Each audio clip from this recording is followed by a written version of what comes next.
The founder of Kono is called Gbene Akpana. His father is called Gbene Yiranam and Gbene Yalu and Gbene Yalu. All these people migrated from a community in Ogoni called Gule.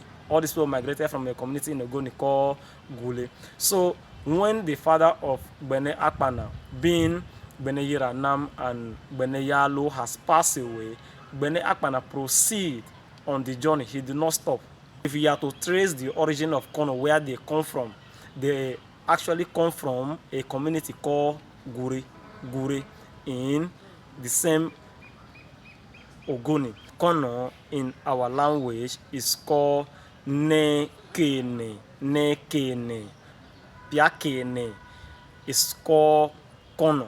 Piakene is called Kono in our language, means cannibalism, cannibals. So when his father, Gbene Yiranam and Gbene Yalu, has passed away, Gbene Akpana took over from where they stopped and he proceeded. That was how Kono comes about.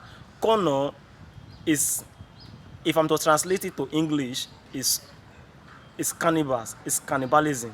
So these people now, they were afraid of him, that he's going to harm them, that he's going to do this thing. So at some point he came up, okay, since they are calling him Kono, since they are calling him Kono, that he's not going to harm anybody, he's not going to hurt anybody, that the name of this new settlement which he has found should be named Kono.